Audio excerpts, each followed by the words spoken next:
चलिए, good morning students. कैसे हैं सब लोग? सब स्वस्थ हैं ना? चलिए, विवेक गायब हो जाते हैं आप डेली डेली। स्कूल कंटिन्यूटी बनाए नहीं रखनी होती है ना।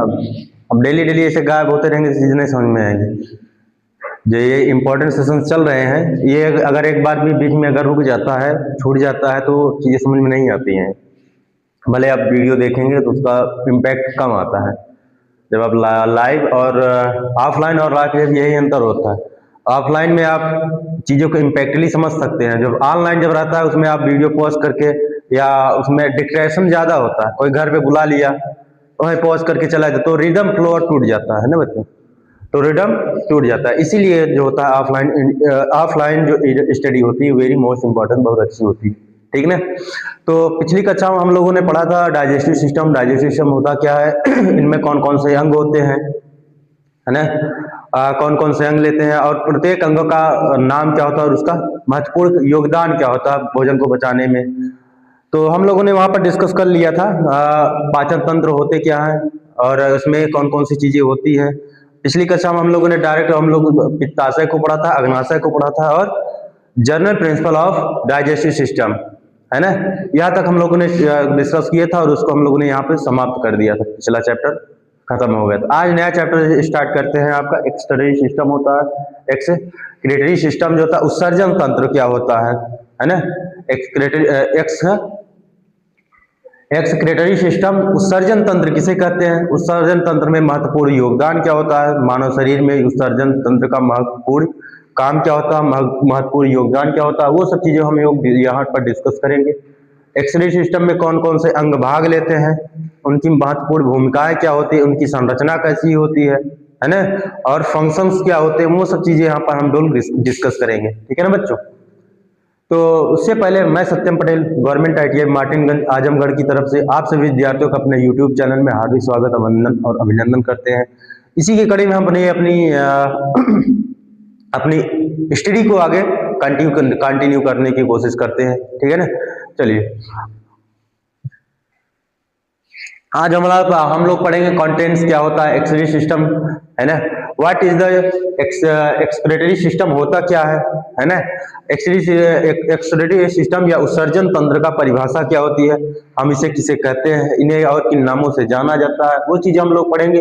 फिर हम लोग पढ़ना है functional anatomy of kidney. Kidney का फंक्शनल एनाटॉमी ऑफ किडनी हमें लोगों को पढ़ना है।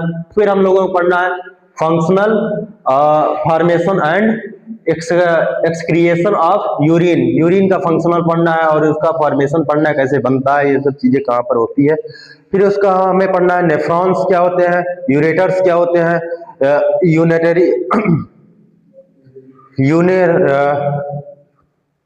यूरिनरी ब्लैडर क्या पढ़ना है। फिर उसके बाद हम लोगों पर यूरेन्था पढ़ना है। फिर ये सब चीजों को हम वहां डिस्कस करेंगे। ये सब पूरा पार्ट जो होता है ये आपके उत्सर्जन तंत्र के महत्वपूर्ण पार्ट्स होते हैं। ठीक है बच्चों? उत्सर्जन तंत्र के पार्ट होते हैं ये किडनी हो गई, है ना? ये सब चीजें हम यहाँ पर डिस्कस करेंगे। इन सब पार्ट्स को हम लोग डिस्कस करेंगे। यहाँ पर हम लोग आज पढ़ेंगे एक्सक्रीटरी सिस्टम होता क्या और फंक्शन एनाटॉमी ऑफ किडनी। यही दो चीजों को हम यहाँ पर डिस्कस करने वाले हैं। क्लियर? चलिए, उत्सर्जन तंत्र होता क्या है, उत्सर्जन तंत्र किसे कहते हैं, इनमें कौन कौन सी चीजें भाग लेती हैं, और इन्हें प्रत्येक अंग का काम क्या होता है। क्लियर? यही सब चीजों को हम लोग यहाँ पर डिस्कस करना है। तो हम लोग पहले पढ़ते हैं मानव उत्सर्जन तंत्र। पहला है विक्र, मूत्रवाहिनियां, मूत्राशय और मूत्रमार्ग। ये सब चीजें यहाँ पर भाग लेते हैं उत्सर्जन तंत्र में। क्लियर? ठीक है ना? चलिए, उत्सर्जन तंत्र क्या होता है? मानव उत्सर्जन तंत्र शरीर से तरल और नाइट्रोजन युक्त अपशिष्ट उत्सर्जन तंत्र, मानव उत्सर्जन तंत्र जो होता है वो शरीर से तरल और नाइट्रोजन युक्त अपशिष्ट जैसे यूरिया को बाहर निकालने वाली प्रणाली है। जो गुदे को क्या बोला जाता है? किडनी को गुदा बोला जाता है या विक्र बोला जाता है ना? गुदा को गुर्दे किडनी बोला जाता है, वृक्क बोला जाता है, जिसमें क्या होते हैं? गुर्दे, किडनी भाग लेती है, मूत्रवाहिकाएं भाग लेती है, मूत्राशय और मूत्रमार्ग। ये सब मुख्य अंग होते हैं उत्सर्जन तंत्र के। ये चीजें चार मुख्य अंग हो गया, वृक्क हो गया, मूत्रवाहिनी हो गया, मूत्राशय और मूत्रमार्ग। ये सब उत्सर्जन के तंत्र के मेन पार्ट्स होते हैं, है ना। ये क्या है, उत्सर्जन तंत्र के मुख्य भाग होते हैं। जो रक्त को छान कर, यहाँ छीन नहीं, ये उसकी मात्रा है, जो रक्त को छान कर मूत्र बनाते हैं, जो रक्त को छान कर मूत्र बनाने की प्रक्रिया करते हैं।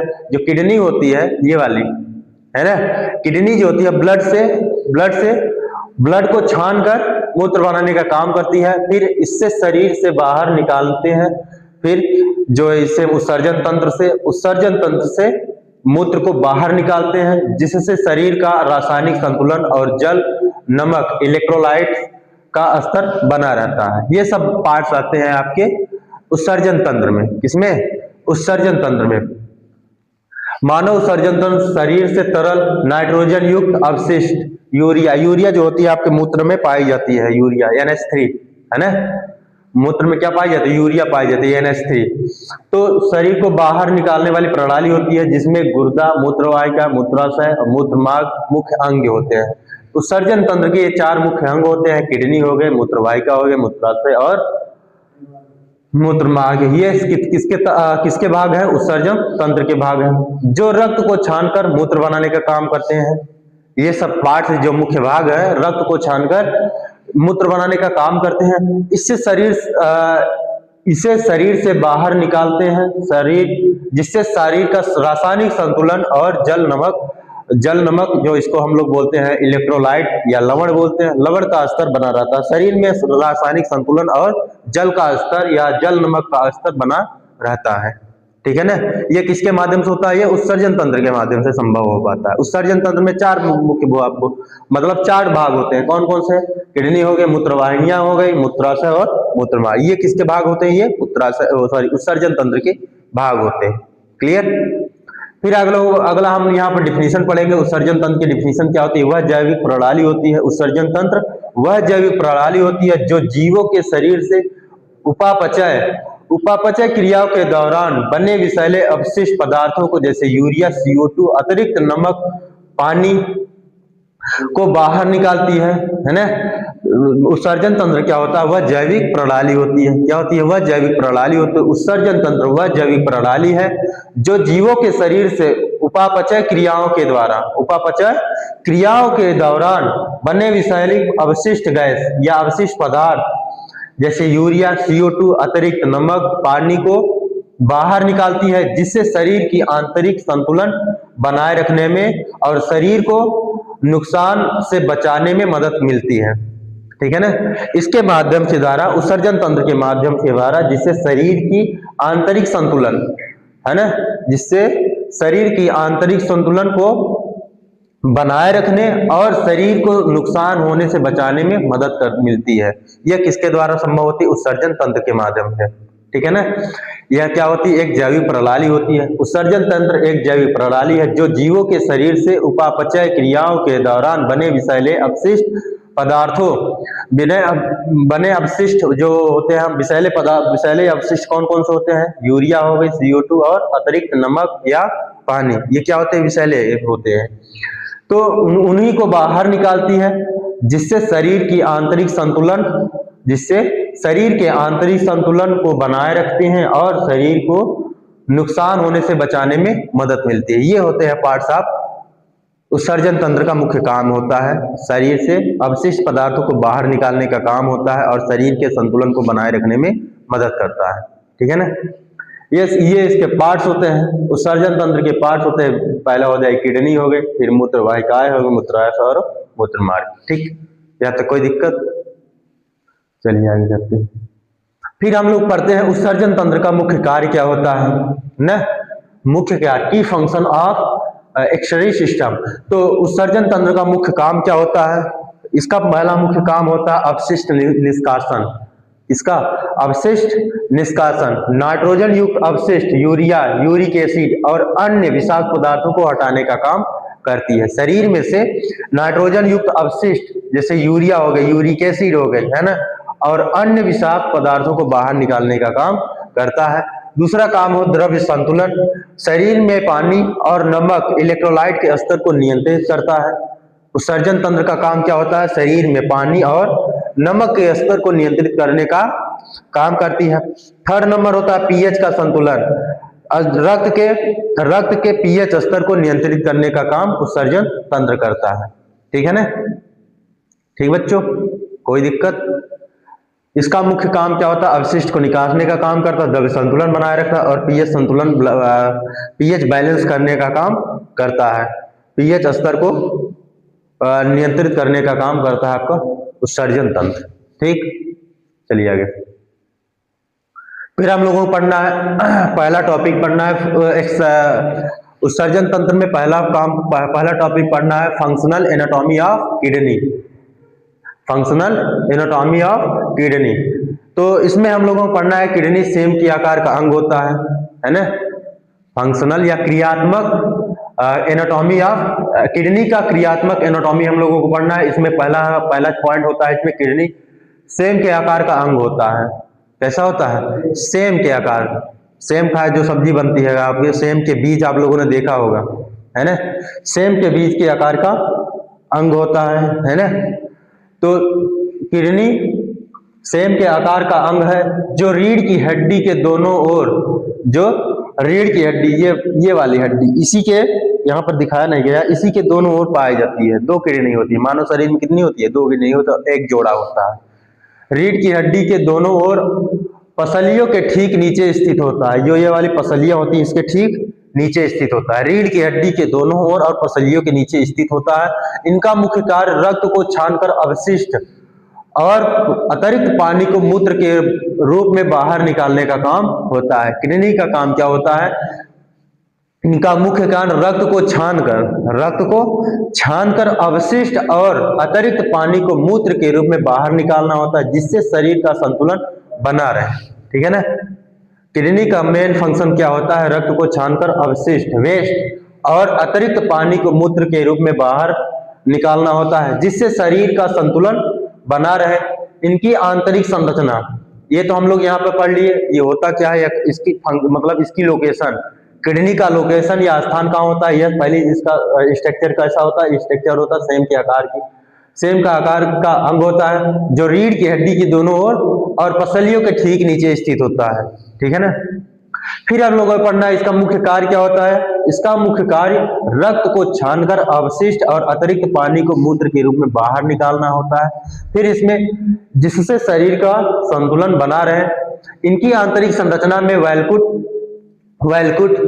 इसको हम लोग कॉर्टेक्स बोलते हैं, वैलकुट और मेडुला, मज्जा। इसकी आंतरिक संरचना में वैलकुट, कॉर्टेक्स, मज्जू, मेडुला और लाखों नेफ्रॉन होते हैं। इसकी आंतरिक संरचना में किडनी की अंदर वाले भाग में क्या होते हैं? आपके कॉर्टेक्स होते हैं, कॉर्टेक्स, मेडुला और नेफ्रॉन होते हैं। ये सब लोगों को पढ़ना है। कॉर्टेक्स, मेडुला और नेफ्रॉन होते हैं जो रक्त को फिल्टर करते हैं। यही काम करते हैं, रक्त को फिल्टर करने का काम कौन करता है? वैलकुट या कॉर्टेक्स, मज्जा, मेडुला और नेफ्रॉन। लाखों की संख्या में नेफ्रॉन होते हैं जो रक्त को फिल्टर करते हैं, रक्त को छानते हैं। ठीक है ना। रक्त को छानने का काम कौन करता है? किडनी। इसमें आंतरिक संरचना में वैलकुट या कॉर्टेक्स, मेडुला और लाखों की संख्या में नेफ्रॉन होते हैं जो रक्त को फिल्टर करते हैं। साथ ही ये हार्मोन्स भी उत्पादित करते हैं। ठीक है ना। साथ ही हार्मोन्स उत्पादन और रक्तचाप नियंत्रण जैसे कई अन्य महत्वपूर्ण कार्य भी करते हैं। ठीक है ना। जो कौन कौन? ये वैलकुट या कॉर्टेक्स, मेडुला और नेफ्रॉन, ये रक्त को फिल्टर करने का काम करते हैं, हार्मोन्स का उत्पादन करते हैं और रक्तचाप बनाए रखते हैं या रक्तचाप को नियंत्रित करते हैं, है ना। और जैसे अन्य महत्वपूर्ण काम करने का काम करते हैं। ठीक, ये सब किसके पार्ट्स होते हैं? किडनी के पार्ट्स होते हैं। इसकी आंतरिक संरचना आंतरिक संरचना में ये सब चीजें होती है। ठीक है ना। अब हम लोगों को पढ़ना है किडनी की संरचना। पहले हम लोगों को पढ़ना है किडनी की संरचना, स्ट्रक्चर ऑफ किडनी। इसकी किडनी की संरचना में हम लोगों को देखना है, पहले बाहरी संरचना देखेंगे फिर आंतरिक संरचना देखेंगे, है ना। किडनी की संरचना में पहला होता है बाहरी संरचना। बाहरी संरचना देखेंगे, ये इसके कितने लेयर्स होती हैं। फिर आंतरिक संरचना हम देखेंगे। ठीक है ना। आंतरिक संरचना में क्या पाया जाएगा? कॉर्टेक्स पाया जाए, मेडुला और नेफ्रॉन। इसकी बाहरी संरचना में ये तीन परतों से, किडनी की बाहरी संरचना में 3 सुरक्षात्मक परतें होती हैं, है ना। किडनी की 3 सुरक्षात्मक परतें होती हैं। सबसे बाहरी सबसे बाहरी वृक्क प्रावरणी होती है ना, बाहरी सबसे बाहरी परत जो होती है विक प्रावरणी या रेनल फोसिया बोला जाता है। सबसे बाहरी परत को क्या बोला जाता है? रेनल फेसिया फेसिया ना, रेनल फेसिया होती है जो बाहरी परत होती है। ये कौन सी होती है? रेनल फेसिया होती है, ये वाली सबसे बाहरी परत रेनल फेसिया होती है। फिर बीच में पेरिनल वसा कैप्सूल, पेरीरीनल होता है, सॉरी, बीच में पेरीरीनल फैट कैप्सूल होती है, पेरीरेनल फैट कैप्सूल होती है, ये वाली परत हो गई है ना। पहली परत कौन होती है? पहली परत होते हैं रेनल फेसिया। दूसरी होती है आपका पेरीरीनल फैट होती है, फैट कैप्सूल पाई जाती है। थर्ड नंबर होती है और सबसे भीतरी परत रेनल कैप्सूल, इसमें कहीं है रेनल कैप्सूल, ये वाली परत होती है, ये वाली होती है रेनल कैप्सूल वाली परत होती है, इसमें लिखा नहीं है ना। ये सबसे भीतरी वाली परत होती है, रेनल कैप्सूल होती है, ठीक है ना। तो इसमें जो सबसे बाहरी विक की जो परत होती है, सबसे बाहरी परत होती है रेनल फेसिया होती है। बीच वाली होती है कौन सी? पेरीरेनल फैट कैप्सूल, पेरीरेनल वसा कैप्सूल लिखा है यहाँ पे, फैट कैप्सूल होता है, सबसे भीतरी होती है रेनल कैप्सूल है ना, वृक्क कैप्सूल या रेनल कैप्सूल, ये होती है जो गुर्दा, ये काम क्या करती है? जो गुर्दे की या किडनी को सहारा और सुरक्षा देती है, ठीक है ना। ये जो परतें होती है, 3 आंतरिक बाहरी परतें होती हैं, ठीक है ना। इसकी किडनी की बाहरी संरचना में 3 परतें होती हैं। पहली होती है सबसे बाहरी वृक्क प्रावरणी या रेनल फेसिया। बीच वाली होती है पेरीरीनल वसा कैप्सूल। तो सबसे भीतरी वाली परत होती है वृक्क कैप्सूल या रेनल कैप्सूल को बोला जाता है, जो गुदे को सहारा देती है। क्या करती है? ये जो परतें होती हैं गुदा को सहारा देने का काम करती हैं और सुरक्षा देती हैं। इसके ऊपर अधिवृक्क ग्रंथि पाई जाती हैं, अधिवृक्क ग्रंथि, रेडिनल ग्लैंड्स, अधिवृक्क ग्रंथि होती है जो, जबकि अंदर कार्टेक्स, बाहरी मेडुला, आंतरिक पिरामिड और श्रेणी रेनल प्रेसिस जैसी भाग होते हैं जो मूत्र बनाने और निकालने का काम करती हैं। इसमें क्या होती है बच्चों? इसमें पहली चीज यहाँ 3 परतें होती है। पहली वाली परत कौन होती है? Renal fascia. दूसरी में पेरीरीनल फैस होती है। थर्ड नंबर होती है आपकी रेनल कैप्सूल होती है। ये 3 परतें होती हैं। ये काम क्या करती हैं? ये गुदा को सहारा देती है और सुरक्षात्मक परत बनाती है। इसके ऊपर अर्धवृक्क ग्रंथि पाई जाती है, ये वाली ग्रंथि होती है ना। ये कौन सी होती है यहाँ पे? हाँ क्या? एक मिनट।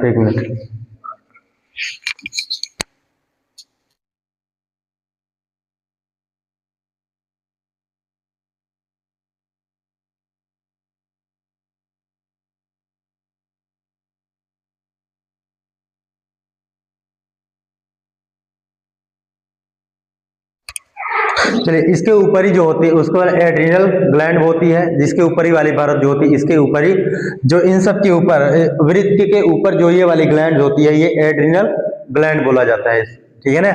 ये एड्रिनल ग्लैंड होती है, जबकि अंदर कार्टेक्स, जबकि अंदर क्या होती है? कार्टेक्स या बाहरी अंदर की तरफ कार्टेक्स को क्या बोला जाता है? बाहरी बोला जाता है। और मेडुला आंतरिक पिरामिड होती है। कार्टेक्स क्या होती है? बाहरी वाली संरचना होती है और मेडुला जो होती है आंतरिक संरचना होती है, जिसे हम पिरामिड बोलते हैं। मेडुला क्या होती है? आंतरिक पिरामिड होता है।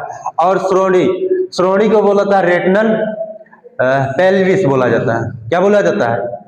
पेल्विस बोला जाता है, यहीं पर है, ये वाले रेटिनल पेल्विस बोला जाता है इसको, ठीक है ना। इसकी संरचना बाहरी संरचना में होती है। कौन कौन सी होती है? जबकि आंतरिक संरचना में, आंतरिक में क्या होता है? कार्डिक्स होती है और मेडुला होती है और श्रोणी रेनल पेल्विस पाई जाती है, जैसी भाग होते हैं जो मूत्र बनाने और निकालने में मदद करते हैं। इनका काम क्या होता है? मूत्र बनाना और उसको बाहर निकालने का काम करती है, ठीक है ना। यहाँ तो कोई दिक्कत? सीधी सी बात है, इसमें 3 परत होती है। पहली वाली परत होती है रेनल फेसिया होती है, दूसरी परत होती है पेरिनियल फैट कैप्सूल होती है, थर्ड वाली होती है रेनल कैप्सूल होती है, जो गुदे को सहारा देने और सुरक्षा देने का काम करती है। फिर इनके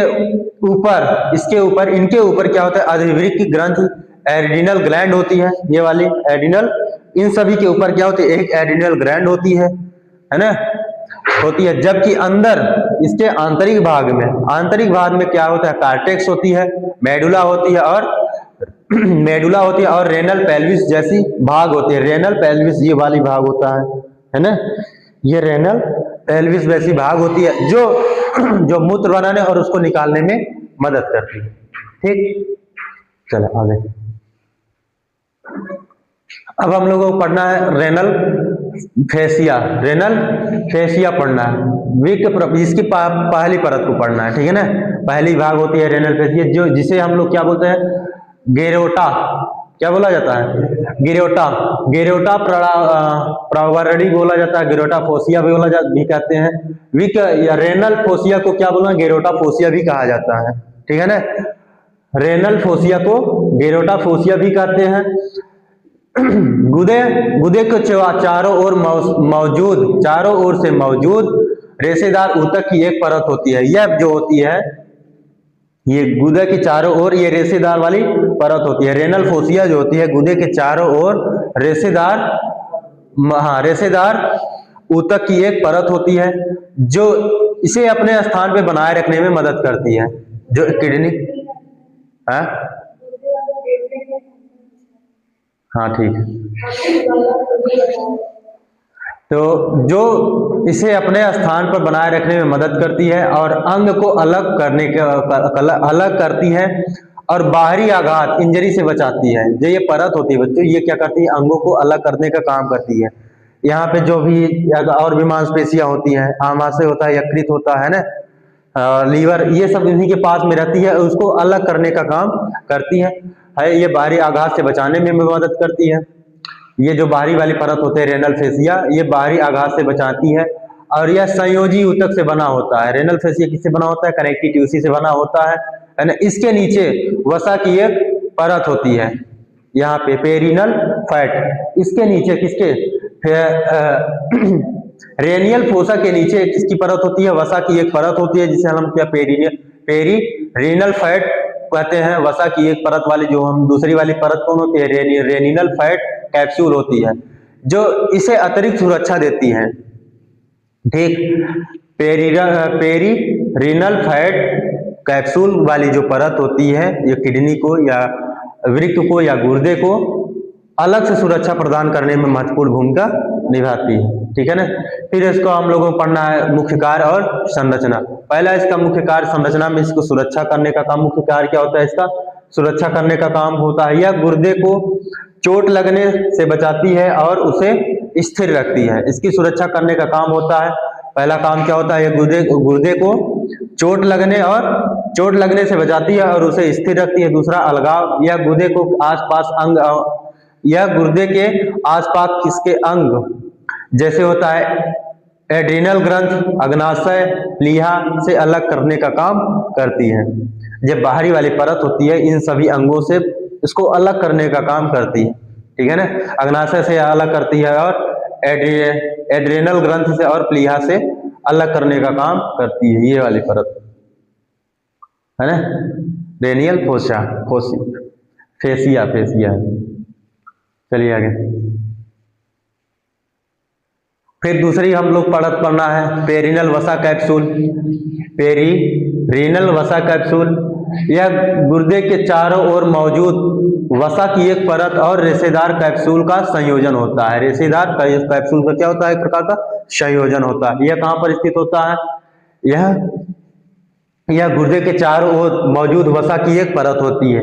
पेरिनल वसा कैप्सूल क्या होती है, यह वसा की एक परत होती है जो रेशेदार कैप्सूल का संयोजन है, जो गुर्दे को सहारा, सुरक्षा, है ना, गुर्दे को सहारा, सुरक्षा, आघात और सूजन से सुरक्षा किसे करती है, आघात और सूजन से सुरक्षा करती है और इंसुलिन प्रदान करता है, इंसुलेशन प्रदान करता है। साथ ही हार्मोन्स और साइटोकिन्स का उत्पादन करता है, जो चयापचय और हृदय स्वास्थ्य को प्रभावित कर सकते हैं और क्रोनिक किडनी रोग जोखिम से जुड़ा है। आ गई, चलो। ये पेरिनल वसा कैप्सूल का काम होता है। ये क्या होता है? ये पेरिनल वसा कैप्सूल या गुदा के चारों ओर मौजूद वसा की एक क्या होती है? परत होती है ना। पेरिनल वसा कैप्सूल जो होती है ये रेशेदार कैप्सूल, यह वसा का एक परत होती है जो रेशेदार कैप्सूल का संयोजन है, जो गुर्दे को सहारा, सुरक्षा प्रदान करती है और इंसुलेशन का प्रदान करने का काम करती है। साथ ही हार्मोन्स और साइटोकिन्स का उत्पादन करती है, जो चयापचय और हृदय स्वास्थ्य को प्रभावित कर सकती हैं और क्रोनिकल किडनी रोग से जोखिम से बचाने का काम करती है। ठीक है ना। ये जो दूसरी परत होती है पेरिनल वसा कैप्सूल, यह किसके बाद होती है? कहाँ था वहां पे, 1 मिनट पीछे कर लो। हाँ, रेनल फेसिया के बाद वाली परत होती है। रेनल फेसिया के बाद वाली परत होती है। ठीक है ना। चलो ऊपर। फिर इसका कार्य और संरचना है। पेरिनल वसा का यह गुर्दे को कैप्सूल के ऊपर स्थित वसा फैट होती है, वसा ऊतक होती है, जो गुर्दे को इंसुलेशन और सुरक्षा प्रदान करती है। इसका पेरिनल वसा का काम संरचना पढ़ना और इसका काम पढ़ना है। पहला इसमें आता है पेरिनल वसा। यह गुर्दे की कैप्सूल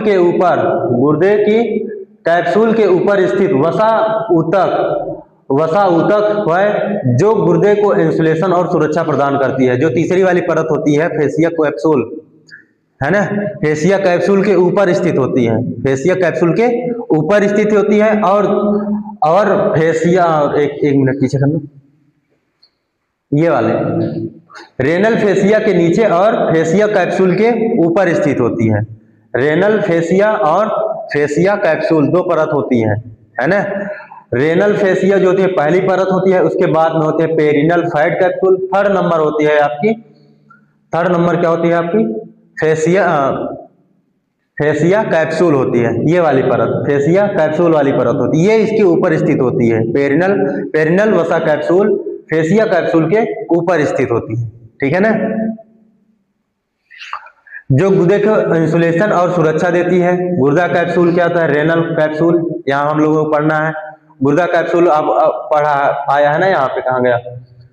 गुर्दे के कैप्सूल, तो हम लोग गुर्दा कैप्सूल पढ़ना है। यह गुर्दे के चारों ओर मजबूत रेशेदार परत होती है, जो सूजन को सीमित करती है। गुर्दा कैप्सूल करने का काम क्या होती है? यह सूजन को सीमित करने का काम करती है। किडनी के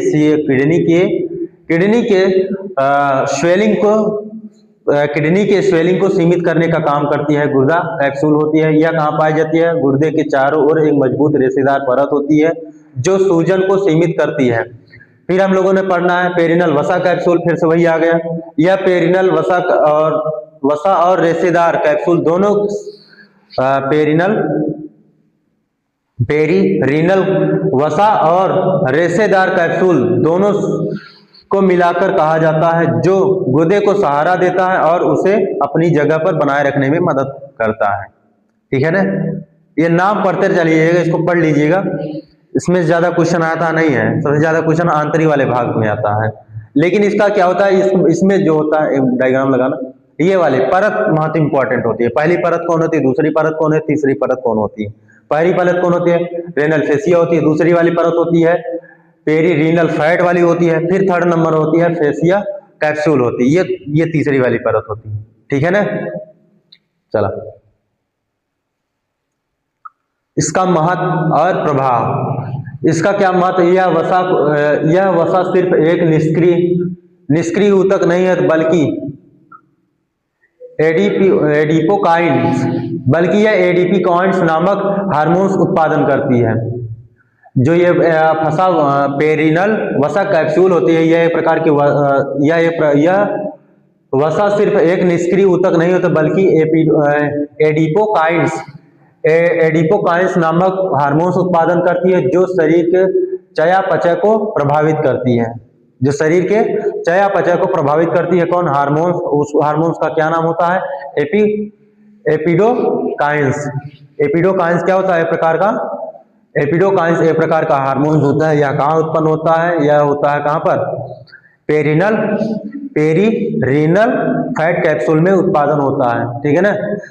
दर्द दूसरा नंबर है। किडनी, हृदय और किडनी को स्वस्थ रखने में मदद करता है। पेरिनल वसा की अधिकता, पेरीरीनल वसा की अधिकता, मोटाई, उच्च ताप दाब, उच्च रक्तदाब, हृदय रोग और क्रोनिक किडनी रोग को बढ़ते जोखिम से जुड़ी होती है। ये हृदय रोग क्या होता है? इसका महत्व और प्रभाव में पहला हृदय और किडनी को स्वस्थ रखने में महत्वपूर्ण भूमिका निभाती है। ये पेरिनल वसा कैप्सूल होती है, हृदय और किडनी को स्वस्थ रखने में महत्वपूर्ण भूमिका निभाती है ना। जिसकी जो पेरिनल वसा की अधिकता हो जाती है तो मोटाई या उच्च रक्तचाप, हृदय रोग और क्रोनिक किडनी रोग को बढ़ाते हैं। ये सब जोखिम से जुड़े होते हैं, है ना।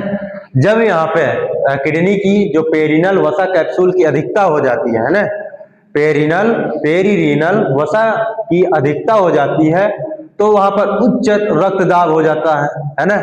उच्च रक्तदाब हो जाता है, हृदय रोग हो सकता है और क्रोनिक किडनी रोग को बढ़ते जोखिम से जुड़े होते हैं। सुरक्षा, इसकी सुरक्षा क्या होती है? गुर्दे को चोट लगने से बचाती है और उसकी सूजन को नियंत्रित करने में मदद करती है ना। पेरीरीनल वसा कैप्सूल या गुर्दे को चोट लगने से बचाती है और उसकी सूजन को नियंत्रित करने में मदद करती है, ठीक है ना। पेरिनल वसा कैप्सूल चोट लगने से मदद करती है और उसकी सूजन को नियंत्रित करती है। चलिए फिर हम लोगों ने पढ़ना है, थर्ड नंबर होता है रेनल कैप्सूल। अभी हम लोग क्या पढ़े थे? पेरीरीनल वसा कैप्सूल पढ़े। पेरीरीनल वसा कैप्सूल। थर्ड नंबर वाली परत होती है रेनल कैप्सूल। कौन सी होती है? Renal capsule. यह गुर्दे के चारों ओर एक कठोर रेशेदार परत होती है। रेनल कैप्सूल जो होती है, ये गुदा के चारों ओर एक कठोर रेशेदार परत होती है जो गुदे को बाहरी झटके और चोट से बचाती है। इसके बाहरी हिस्से में वसा की परत होती है। अभी हम लोगों ने पढ़ा था पेरीरीनल फैट कैप्सूल। यह किसके जो पेरीरीनल वसा कैप्सूल होती है, यह रेनल कैप्सूल के बाहर स्थित होती है। रेनल कैप्सूल के बाहर स्थित होती है, ठीक है ना। यहाँ पे देखो, इसके बाहरी हिस्से में, इसके विक या रेनल कैप्सूल के बाहरी हिस्से में वसा की परत फैटी कैप्सूल भी होती है जो अतिरिक्त सुरक्षा देती है। क्या करती है? जो किडनी को अतिरिक्त सुरक्षा देने में महत्वपूर्ण भूमिका निभाती है। हालांकि विक कैप्सूल या रेनल कैप्सूल के रूप में आयुर्वेदिक दवाएं भी उपलब्ध होती हैं, है ना, जो अतिरिक्त सुरक्षा देती हैं। अगर इसमें कोई डैमेज आ जाती है इसमें किडनी में, है ना, कोई अगर संक्रमण होता है या कोई डैमेज आ जाती है तो विक कैप्सूल के रूप में या किडनी या रेनल कैप्सूल के रूप में आयुर्वेदिक दवाएं भी उपलब्ध होती है जो किडनी को स्वस्थ रखने के लिए कैप्सूल के रूप में दी जाती हैं, जैसे किडनी स्टोन या यूटीआई के लिए। यूटीआई भी बाद में देख लेंगे, इसका मैंने भूल गया था, इसको मैं बाद में डिस्कस करूंगा ना यूटीआई क्या होती है। तो जो यहाँ पर देखिए वृक्क कैप्सूल, हालांकि क्या होता है यहाँ पर वृक्क कैप्सूल के रूप में दवाएं, आयुर्वेदिक दवाएं उपलब्ध होती हैं, ठीक है ना। आयुर्वेदिक दवाएं होती हैं जो किडनी को स्वस्थ रखने के लिए कैप्सूल के रूप में दी जाती हैं। किडनी को स्वस्थ रखने के लिए कैप्सूल के रूप में दी जाती हैं, जैसे किडनी स्टोन हो जाता है या यूटीआई के लिए, ठीक है ना। फिर होता है शारीरिक संरचना। इसकी रेनल कैप्सूल की शारीरिक संरचना हमको देखना है, ये कैसी बनी होती है। इसमें भी दो परतें होती हैं, पहली बाहरी परत होती है और दूसरा वसा कैप्सूल होती है। इसमें वसा कैप्सूल होती है और बाहरी कैप्सूल जो फाइब्रस टिश्यू से मिलकर बनी होती है। बाहरी परत एक मजबूत संयोजी ऊतक से बनी होती है। इससे बनी होती है वृक्क कैप्सूल की या रेनल कैप्सूल की जो बाहरी परत होती है, यह मजबूत संयोजी ऊतक से बनी होती है जो गुर्दे को आकार देने का काम करती है। किसका काम करती है? गुर्दे को आकार देती है और सुरक्षा देती है। फिर वसा कैप्सूल होती है, इसमें, है ना, एडिपोज कैप्सूल होती है, यह वृक्क कैप्सूल के बाहर वसा की परत होती है जो शॉक एब्जॉर्ब करती है, झटका को सोखने का काम करती है, चोट को एब्जॉर्ब करने का काम करती है ना। वसा कैप्सूल का काम करती है। वसा कैप्सूल के बाहर, वृक्क कैप्सूल के बाहर वसा की एक परत होती है जो शॉक एब्जॉर्ब करने का काम करती है और गुर्दे को जगह पर बनाए रखने में मदद करती है ना। गुर्दे को अपनी जगह पर बनाए रखने में मदद करती है। किसके द्वारा होता है? एडिपोज कैप्सूल के द्वारा होता है। एडिपोज कैप्सूल के द्वारा होता है। यह वृक्क के कैप्सूल के बाहर वसा की एक परत होती है जो शॉक एब्जॉर्ब करने का काम करती है और गुर्दे को जगह पर बनाए रखने में मदद करती है। ठीक, चलिए आगे।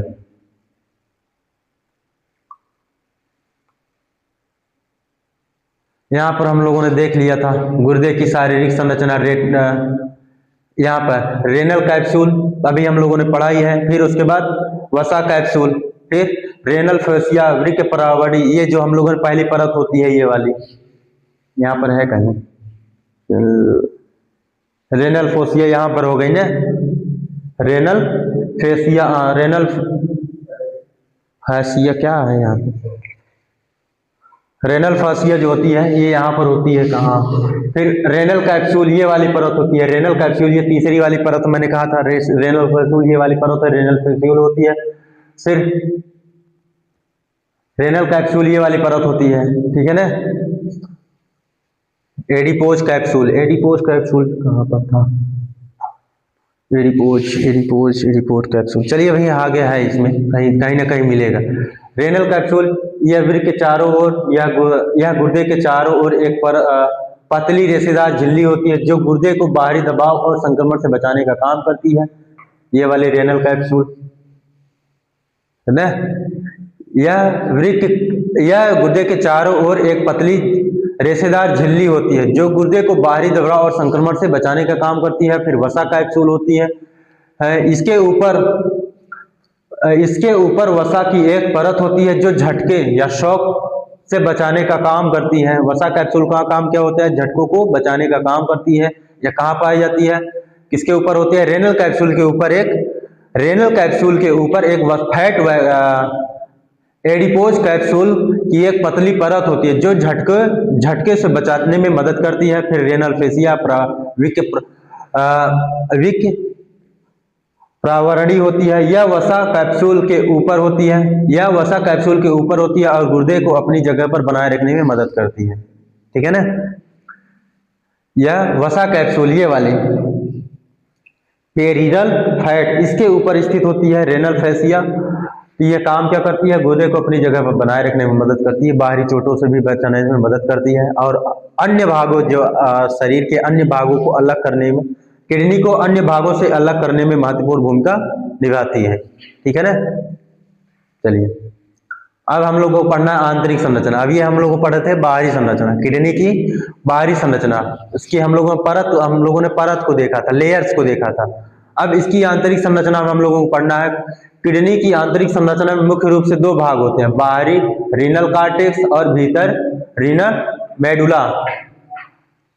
बाहरी रीनल कार्टेक्स और भीतरी बाहर वाली जो परत होती है या कार्टेक्स बोला जाता है, उसको क्या बोला जाता है? कॉर्टेक्स कहीं है यहाँ पे, हाँ ये वाला को क्या बोला जाता है? कार्टेक्स बोला जाता है ना। बाहरी रीनल कार्टेक्स और भीतरी रीनल मेडुला के नाम से जाना जाता है, जिसमें लाखों नेफ्रॉन नामक फिल्टर इकाइयां होती हैं जो रक्त को साफ करके मूत्र बनाती हैं। और यह कार्टेक्स और मेडुला रीनल पेल्विस में खुलते हैं, जिससे मूत्र यूरेटर्स के द्वारा मूत्राशय में तक पहुंचता है। इसमें जो होता है, इसमें देख लेते हैं हम, इसमें बाहरी रीनल कॉर्टेक्स होते हैं, ये वाली परत होती है जो कॉर्टेक्स होते हैं, और भीतर में रीनल मेडुला होती है, रीनल मेडुला ये वाली भीतरी मेडुला होती है, रीनल मेडुला होती है, रीनल कॉर्टेक्स होते हैं। रीनल मेडुला और रीनल कॉर्टेक्स होते हैं। और कहाँ गया? बाहरी रिनल कार्टेक्स हो गया और भीतर में रिनल मेडुला, जिसमें लाखों नेफ्रॉन होते हैं। इसमें क्या पाए जाते हैं? नेफ्रॉन नामक फिल्टर इकाइयां पाई जाती है। इसी में क्या पाए जाते हैं? नेफ्रॉन पाए जाते हैं, जो फिल्टर करने का काम करती हैं। किसका काम करती हैं? फिल्टर करने का। किससे? रक्त से अवशिष्ट पानी और अवशिष्ट पदार्थों को बाहर निकालने का काम करती है। और ये नेफ्रॉन, जो फिल्टर इकाइयां होती हैं, जो रक्त को साफ करके मूत्र बनाती हैं, रक्त को साफ करके मूत्र बनाती हैं। और यह कार्टेक्स और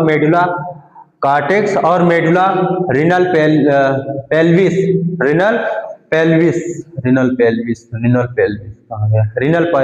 ये वाला भाग है ना, रिनल पेल्विस में खुलते हैं। जो कार्टेक्स होते हैं, सॉरी नेफ्रॉन जो होते हैं, नेफ्रॉन ये कहाँ खुलते हैं? रिनल पेल्विस में खुलते हैं। कहाँ पर खुलते हैं? रिनल पेल्विस में खुलते हैं, जिससे मूत्र यूरेटर के द्वारा मूत्राशय तक जाते हैं। यूरेटर के द्वारा ये यहाँ पर खुलते हैं। ये वाला भाग क्या होता है आपका? पेल्विस होता है, रेनल पेल्विस होता है। यहीं से यूरेटर जुड़े होते हैं। क्या जुड़े होते हैं? यूरेटर होते हैं। फिर आगे जाके कहाँ पर चले जाते हैं? मूत्राशय ब्लैडर में चले जाते हैं। ठीक है ना। इसकी आंतरिक संरचना हम लोग फिर से देख लेते हैं। इसकी आंतरिक संरचना मुख्य रूप से दो भाग होते हैं।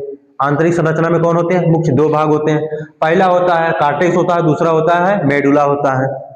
कार्टेक्स और मेडुला होता है। कार्टेक्स और मेडुला में लाखों की संख्या में नेफ्रॉन होते हैं। क्या पाए जाते हैं? नेफ्रॉन पाए जाते हैं। कार्टेक्स और मेडुला में भीतरी रिनल मेडुला होती है, जिसमें लाखों नेफ्रॉन होते हैं, है ना। लाखों की संख्या में क्या पाए जाते हैं? नेफ्रॉन पाए जाते हैं। नेफ्रॉन का काम होता है फिल्टर करने का काम होता है। क्या काम होता है? फिल्टर करने का काम होता है। फिल्टर इकाइयां होती हैं। नेफ्रॉन क्या होते हैं? फिल्टर इकाइयां होते हैं, फिल्टर करने का काम करती हैं, जो रक्त को साफ करके मूत्र बनाती हैं। नेफ्रॉन जो होती है रक्त को साफ करके मूत्र बनाती हैं। यह क्या होता है? जो मूत्र जो बनता है, ये कहां पर एकत्रित होता है? यहाँ पर रिनल पेल्विस में, है ना। रिनल पेल्विस में मूत्र बन के प्रारंभिक बनेगा तो यह कहाँ इकट्ठा होता है? रिनल पेल्विस में। रिनल पेल्विस के द्वारा यूरेटर के द्वारा चला जाता है मूत्र मार्ग में जाता है, मूत्र मार्ग से चला जाता है मूत्राशय में। ठीक है ना। ये उत्सर्जी अंग के भाग होते हैं। ये किसके भाग होते हैं? आपके उत्सर्जित अंग के। ठीक है ना। किडनी का भाग होता है ये। इसमें दो भाग होते हैं, रिनल कार्टेक्स और बाहरी वाले को रिनल कार्टेक्स बोला जाता है, भीतरी वाले परत को क्या बोलता है? रिनल मेडुला बोला जाता है, जिसमें लाखों में नेफ्रॉन नामक फिल्टर इकाइयां होती हैं, जो रक्त को साफ करके मूत्र बनाती हैं। और कार्टेक्स और मेडुला रिनल पेल्विस में खुलते हैं। जो कार्टेक्स और मेडुला होते हैं, ये कहाँ खुलते हैं? पेल्विस में खुलते हैं, रिनल पेल्विस में खुलते हैं। इसमें खुलते हैं, रिनल पेल्विस में खुलते हैं, जो जिससे मूत्र यूरेटस के द्वारा मूत्राशय में चले जाते हैं। ठीक, चलिए आगे। फिर आंतरिक संरचना के मुख्य भाग। इसके आंतरिक संरचना में हम लोगों को पढ़ना है रिनल कार्टेक्स पढ़ना है और रिनल मेडुला पढ़ना है। ठीक, ये किसके भाग होते हैं? किडनी के। किडनी की आंतरिक संरचना के मुख्य भाग होता है, पहला होता है रिनल कार्टेक्स और दूसरा होता है रिनल मेडुला। यह किडनी का सबसे बाहरी दानेदार हिस्सा होता है। ठीक, ये रिनल कार्टेक्स यह किडनी का सबसे बाहरी दानेदार हिस्सा होता है। रिनल कार्टेक्स ये वाला, ये दानेदार, यह किडनी के सबसे बाहरी दानेदार हिस्सा होता है, जो रक्त छानने की प्रक्रिया शुरू होती है। यहाँ पर कार्टेक्स में, रिनल कार्टेक्स में रक्त को छानने की प्रक्रिया शुरू होती है। रक्त को छानने की प्रक्रिया कहाँ होती है? रिनल कार्टेक्स में। और नेफ्रॉन का अधिकांश भाग स्थित होता है। नेफ्रॉन जो होता है अधिकांश भाग कहाँ पर स्थित होता है? रिनल कार्टेक्स में। नेफ्रॉन का अधिकतम भाग या अधिकांश भाग कहाँ पर होता है? रिनल कार्टेक्स में होता है ना। रिनल कार्टेक्स के माध्यम से रक्त को छाना जाता है ना। रिनल कार्टेक्स के माध्यम से यह रक्त को छानने की प्रक्रिया होती है, जो नेफ्रॉन का अधिकांश भाग स्थित होता है। क्लियर?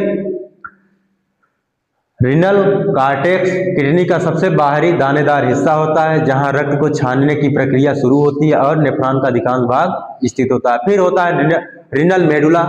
यह कार्टेक्स के अंदर का हिस्सा होता है, ये कार्टेक्स का अंदर का हिस्सा होता है। रिनल कार्टेक्स का अंदर हिस्सा क्या होता है? रिनल मेडुला होता है। इसमें पिरामिड जैसी संरचनाएं होती हैं, ये वाली पिरामिड देखी हो ना, कैसा होता है?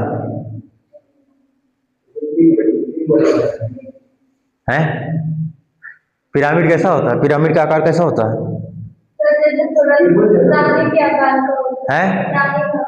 वो पिरामिड नहीं होता है। तीन कोर तो शंकु नहीं हो जाएगा। पिरामिड किसे कहते हैं? पिरामिड जो होता है जिसका आधार में 4 भुजाएं होती हैं, है ना, और बाहर से एक शंकु की आकार हो जिसमें 3 भुजाएं होती हैं, टोपी होती है ना। पिरामिड जो होती है उसके आधार में 4 भुजाएं होती हैं, है ना, और जब ऊपर में जाते हैं वहां पर 3 भुजाएं, त्रिभुज वाली आकृति देखती है। हाँ, यहाँ पर जिसके इसमें आधार में 4 भुजाएं होती हैं और जो बाहर वाली ऊपर वाली होती है यहाँ पर 3 भुजाएं दिखाई देती है। बाहरी वाला भाग, जो ऊपर वाला भाग होता है वो त्रिभुज का आकार होता है और जो बेस वाला भाग होता है आधार, उसमें 4 भुजाएं होती हैं, ठीक है ना। वो पिरामिड वाली आकृति, इसमें उसी वाली आकृति मिलती है, ठीक है ना। ये कैसी होती है? पिरामिड वाली आकृति मिलती है। यह कार्टेक्स के अंदर का हिस्सा होता है। इसमें पिरामिड जैसी संरचनाएं होती हैं जो नेफ्रॉन के लूप और कलेक्टिंग डक्ट्स से बनी होती है। ये किसके बनी होती है? जो रिनल मेडुला होती है, नेफ्रॉन के लूप और कनेक्टिंग डक्ट्स से बनी होती है, जहां मूत्र का सांद्रण होता है, ठीक है ना, मूत्र का सांद्रण होता है। ये समझ में आया ना? रिनल मेडुला क्या होती है, ये किससे बनी होती है, यहाँ पर क्या होता है? यह कार्टेक्स का अंदर का हिस्सा होता है। इसमें पिरामिड जैसी संरचनाएं होती है जो नेफ्रॉन के लूप और कनेक्टिंग डक्ट से बनी होती है, जहां मूत्र का सांद्रण होता है, ठीक। चलिए आगे। फिर थर्ड नंबर आता है नेफ्रॉन। और थर्ड नंबर क्या होता है? नेफ्रॉन। यह किडनी की कार्यात्मक इकाई है। यह किडनी का क्या होता है? एक कार्यात्मक इकाई होती है जिसमें ग्लोमेरुलस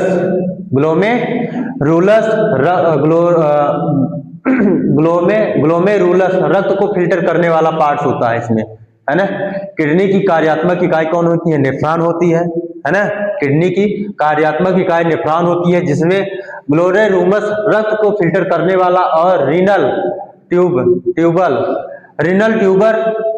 अवशिष्ट को हटाने वाला होता है।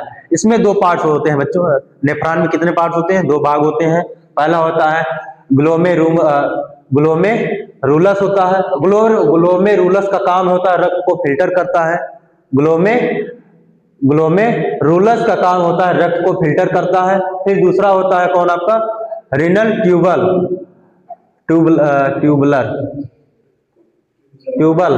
ना। रेनल ट्यूबल जो होता है यह अपशिष्ट को हटाने का काम करता है। अपशिष्ट को हटाने का काम कौन करता है? रीनल ट्यूबल करता है, जो रक्त को अपशिष्ट और अतिरिक्त पानी को अलग करता है। नेफ्रॉन क्या करता है? रक्त से अपशिष्ट पदार्थों को और अतिरिक्त पानी को अलग करने का काम करता है, ठीक। यह किसका काम होता है? नेफ्रॉन का। इसमें यह किडनी की कार्यात्मक इकाई होती है जिसमें ग्लोमेरुलस और रीनल ट्यूबल पाए जाते हैं। ग्लोमेरुलस का काम होता है रक्त को फिल्टर करने के लिए काम होता है और ट्यूबल का काम होता है अपशिष्ट को हटाने का काम होता है, ठीक है ना।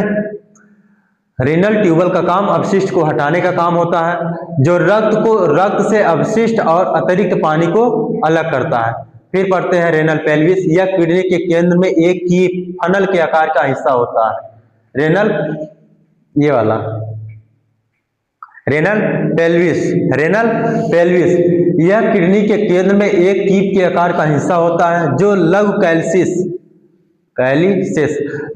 कैल्सिस और प्रमुख कैल्सिस से मिलकर बना होता है। जो लघु कैल्सिस माइनर और मेजर। चलिए, रीनल पेल्विस हम लोग पढ़ रहे थे। रीनल पेल्विस यह किडनी के केंद्र में एक कीप के आकार की संरचना होता है, कीप के आकार का हिस्सा होता है यहाँ पे, है ना। और ये वाला क्या होता है? रीनल पेल्विस, है ना। रीनल पेल्विस जो होता है यह किडनी के केंद्र में एक कीप का आकार हिस्सा होता है जो लघु कैलिसेस और प्रमुख या मेजर कैलिसेस से मिलकर बना होता है और मूत्र को यूरेटस में भेजने का काम करता है। ठीक है ना। मूत्र को यूरेटर में भेजने का काम कौन करता है? रीनल पेल्विस करता है। ठीक है ना। रेनल पेल्विस करता है। फिर हम लोग पढ़ेंगे यूरेटर एक नली होती है जो रीनल पेल्विस से मूत्र को मूत्राशय तक ले जाने का काम करती है, ये वाली यूरेटर, है ना। ये एक प्रकार की नलियां होती हैं जो कहां से स्टार्ट होती है, जो रीनल पेल्विस से स्टार्ट होकर कहां तक जाती है? मूत्राशय तक जो होती है ना। इसका स्थान कहाँ होता है? यह शुरू होती है कहाँ से? रीनल पेल्विस से शुरू होकर और मूत्राशय तक यह होती है। यह प्रकार की नली होती है, इसी के माध्यम से मूत्र मूत्राशय में जाता है। ठीक है ना। चलिए आगे। अब हम लोग फंक्शन ऑफ किडनी का काम क्या होता है अब पढ़ ही चुके हैं। यहाँ पर किडनी का काम होता है रक्त को छानना, रक्त से विषाक्त पदार्थों और अतिरिक्त पानी को हटाकर मूत्र बनाने का काम करती है किडनी। फिर दूसरा होता है इलेक्ट्रोलाइट का संतुलन, शरीर में खनिजों और तरल पदार्थों को संतुलित बनाए रखने का काम करती है। किडनी का काम क्या होता है? पहला होता है रक्त को छानना, फिर इलेक्ट्रोलाइट का संतुलन कहते हैं शरीर में खनिजों और तरल पदार्थों का संतुलन बनाए रखने में महत्वपूर्ण भूमिका निभाती है। रक्तचाप नियंत्रित करती है। रेनिन नामक हार्मोन का उत्पादन करके रक्तचाप का नियंत्रित करती है। किडनी क्या करती है? रेनिन नामक हार्मोन का उत्पादन करती है जिससे रक्तचाप नियंत्रित रहता है। फिर लाल रक्त कोशिकाओं का उत्पादन थोड़ी मात्रा में यहाँ पे करता होता है, आरबीसी का उत्पादन होता है। एरिथ्रोपोइटिस नामक हार्मोन उत्पादन करता है जो लाल रक्त कोशिकाओं के निर्माण में मदद करता है ना। ये क्या करती है? किडनी क्या कर रही है? एरिथ्रोपोइटिस नामक हार्मोन का उत्पादन करती है। एरिथ्रोपोइटिस नामक हार्मोन का उत्पादन करती है किडनी, जो लाल रक्त कोशिकाओं के निर्माण में मदद करती है। लाल रक्त कोशिकाओं के निर्माण में मदद करती है। लाल रक्त कोशिकाएं कहाँ बनती हैं? आरबीसी कहाँ बनती है? अस्थि मज्जा में बनती है। ठीक है ना। तो एरिथ्रोपोइटिस नामक हार्मोन का उत्पादन कौन करता है? किडनी करती है ना। अब एरिथ्रोपोइटिस होता क्या है? यह किसके लिए महत्वपूर्ण होता है? यह लाल रक्त कोशिकाओं के निर्माण में महत्वपूर्ण होती है। ठीक है ना। एरिथ्रोपोइटिस लाल रक्त कोशिकाओं के निर्माण में मदद करता है। ठीक। यह कहाँ निर्माण, इसका निर्माण एरिथ्रोपोइटिस का निर्माण कहाँ होता है? किडनी में होता है। ठीक है ना। यह किसके लिए महत्वपूर्ण होता है? आरबीसी के लिए महत्वपूर्ण होती है। फिर विटामिन डी का सक्रियण होता है। यहाँ पर विटामिन डी का भी उत्पादन होता है। यहाँ पर विटामिन डी कैल्सिट्रियल है ना, कैल्सिट्रियल, विटामिन डी कैल्सिट्रियल का उत्पादन करना, ये विटामिन डी का उत्पादन करना किडनी का काम होता है। ठीक है ना। विटामिन डी का उत्पादन विटामिन डी कैल्सिट्रियल का उत्पादन करना होता है। फिर एसिड बेस का संतुलन करना है। एसिड बेस शरीर के पीएच स्तर, अम्ल क्षार को नियंत्रित करने का काम करती है। ठीक है ना। अम्ल और क्षार के स्तर को नियंत्रित करने का काम करती है कौन? किडनी। क्लियर। चलिए आज यहीं तक पढ़ते हैं, फिर अगली कक्षा में हम लोग को पढ़ना है। एक बार वहां पे करने, एक मिनट, ऊपर कल हम लोग देखेंगे फंक्शन फॉर्मेशन एंड एक्सटर्नल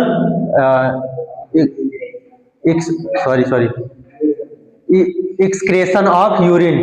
कल हम लोग पढ़ना है यूरिन के फंक्शन, फॉर्मेशन और यूरिन का उत्सर्जन, है ना। यूरिन का उत्सर्जन कैसा होता है, उसका फंक्शन कैसा होता है ना, और उसके फॉर्मेशन इसको हम लोग कल की क्लास में हम यहाँ पर डिस्कस करेंगे। आज के लिए इतना है, और सभी लोगों से विनम्र निवेदन, चैनल को सब्सक्राइब कर दीजिएगा और अपने फ्रेंड सर्कल तक शेयर कर दीजिएगा। ठीक है ना बच्चों। आज हम लोग यहाँ तक पढ़ा, नोट्स बना लीजिएगा, डायग्राम बना लीजिएगा बार बार का, और चार्ट इसका जरूर बनाइएगा। ठीक है ना। चलिए बंद कर।